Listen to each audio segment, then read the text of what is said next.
UAE-യിലെ online banking ഇടപാടുകളിൽ അടുത്തയാഴ്ച മുതൽ മാറ്റമുണ്ടാകും.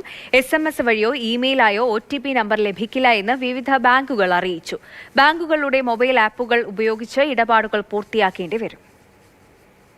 ക്രെഡിറ്റ് കാർഡ് ഉപയോഗിച്ചും ഡെബിറ്റ് കാർഡ് ഉപയോഗിച്ചുമുള്ള ഓൺലൈൻ ഇടപാടുകൾക്ക് പുതിയ തീരുമാനം ബാധകമാണ്. ഈ മാസം 6 മുതലാണ് ഇടപാടുകൾക്കുള്ള OTP SMS വഴിയും ഇമെയിൽ വഴിയും അയക്കുന്നത് UAE-യിലെ ബാങ്കുകൾ നിർത്തലാക്കുന്നത്. വിവിധ ബാങ്കുകൾ ഇതു സംബന്ധിച്ച അറിയിപ്പ് ഉപഭോക്താക്കൾക്ക് നൽകിയിരുന്നു. ഇടപാടുകൾ പൂർത്തിയാക്കാൻ മൊബൈൽ ആപ്പ് ഓപ്പൺ ചെയ്ത് OTP അംഗീകരിക്കണമെന്നാണ് നിർദ്ദേശം. ബാങ്ക് ഇടപാടുകളിലെ തട്ടിപ്പുകൾ തടയുകയാണ് ലക്ഷ്യം. OTP കൺഫേം ചെയ്യാൻ ആവശ്യപ്പെട്ടുകൊണ്ട് വ്യാജ സന്ദേശങ്ങൾ അയച്ചുള്ള തട്ടിപ്പുകൾ ബാങ്കുകളുടെ ശ്രദ്ധയിൽപ്പെട്ടിരുന്നു. ബാങ്കിൽ നിന്നെന്ന വ്യാജേന ഇമെയിൽ അയച്ചും ഇത്തരം തട്ടിപ്പുകൾ നടത്തിയിട്ടുണ്ട്. ഇതെല്ലാം പരിഗണിച്ചാണ് UAE-യിലെ ബാങ്കുകളുടെ തീരുമാനം. ഇടപാടുകൾ തടസ്സമില്ലാതെ നടക്കാൻ മൊബൈൽ ആപ്പുകൾ ഡൗൺലോഡ് ചെയ്ത് നടപടികൾ പൂർത്തിയാക്കണമെന്ന് വിവിധ ബാങ്കുകൾ ഉപഭോക്താക്കളോട് നിർദ്ദേശിച്ചു. Mathrubhumi news, Dubai.